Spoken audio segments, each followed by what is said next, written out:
Assalamualaikum warahmatullahi wabarakatuh. Salam sejahtera bagi kita untuk semua. Perkenalkan, nama saya Sri Wahda dari Universitas Madoko Toli-Toli, Fakultas Keguruan dan Ilmu Pendidikan Angkatan 2022, Prodi PGSD kelas C.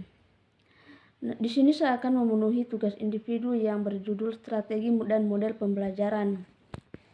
Langsung saja, untuk mempersingkat waktu, saya akan memaparkan materi yang berjudul Discovery Learning. Bagian A, pengertian pembelajaran. Discovery Learning. Penemuan discovery merupakan suatu model pembelajaran yang dikembangkan berdasarkan pandangan konstruktivisme.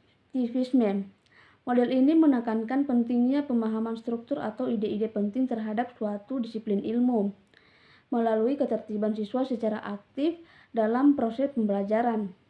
Pengertian discovery learning menurut Jerome Brothers adalah metode belajar mendorong siswa untuk mengajukan pertanyaan dan menarik kesimpulan dari prinsip-prinsip umum, praktis, contoh pengalaman. Berikutnya, tujuan pembelajaran discovery learning. Pertama, dalam penemuan siswa memiliki kesempatan untuk terlibat secara efektif dalam pembelajaran. Kenyataan menunjukkan bahwa partisipasi bahwa siswa dalam pembelajaran meningkatkan ketika penemuan digunakan. B. Melalui pembelajaran dengan penemuan, siswa belajar menemukan pola dalam situasi konkret maupun abstrak. Juga siswa meramalkan ekstrapolator informasi tambahnya yang diberikan. C. Siswa juga belajar merumuskan strategi tanya jawab yang tidak rancunan, menggunakan tanya jawab untuk memperoleh informasi yang bermanfaat dalam menemukan. C. Strategi-strategi dalam pembelajaran discovery learning. Pertama, strategi ini terdiri dari dua bagian, yakni bagian data atau contoh khusus dan bagian generalisasi. Kesimpulan, data atau contoh khusus tidak dapat digunakan sebagai bukti, hanya merupakan jalan menunjukkan kesimpulan. B. Strategi deduktif. Dalam matematika, metode deduktif memegang peranan penting dalam hal pembuktian, karena matematika berisi argumentasi deduktif yang saling berkaitan, maka metode deduktif memegang peranan penting dalam pembelajaran matematika. Selanjutnya, bagian D, peranan guru dalam pembelajaran discovery learning. Pertama, merencanakan pembelajaran sedemikian rupa sehingga pelajaran itu terpusat pada masalah-masalah yang tepat untuk diselidiki para siswa. B. Menyajikan materi pelajaran yang diperlukan sebagai dasar bagi para siswa untuk memecahkan masalah. C. Guru juga harus memperhentikan cara penyajian yang efektif, ikonik, dan simbolik. D. Bila siswa memecahkan masalah di laboratorium atau secara teoritis, guru hendaknya jangan menggunakan terlebihnya dahulu prinsip atau aturan yang akan dipelajari, tetapi ia hendaknya memberikan saran-saran bila mana diperlukan.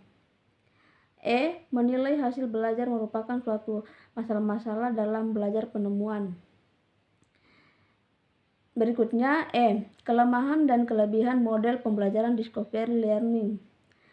Kelebihan discovery learning: pertama, dapat meningkatkan kemampuan siswa untuk memecahkan masalah, problem solving. 2. Dapat meningkatkan motivasi. 3. Mendorong keterlibatan keaktifan siswa. 4. Siswa aktif dalam kegiatan belajar mengajar. 5. Menimbulkan rasa puas bagi siswa. 6. Siswa akan dapat mentransfer pengetahuannya berbagai konteks. 7. Melatih siswa belajar mandiri. Kekurangan discovery learning: guru merasa gagal mendeteksi masalah dan adanya kesalahan pahaman antara guru dan siswa. 2. Menyita waktu banyak. Guru dituntut mengubah kebiasaan mengganjar yang umumnya sebagai pemberi informasi menjadi fasilitator, motivator, dan pembimbing siswa dalam belajar. Berikutnya, F. Aplikasi pembelajaran discovery learning di kelas. Yang pertama, menentukan tujuan pembelajaran. B.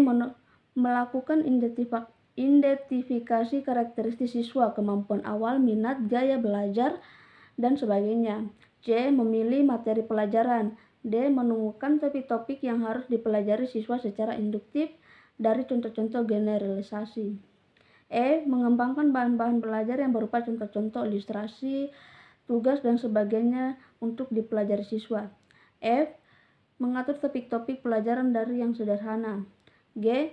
Melakukan penilaian proses hasil belajar siswa. Itulah pemaparan materi dari saya.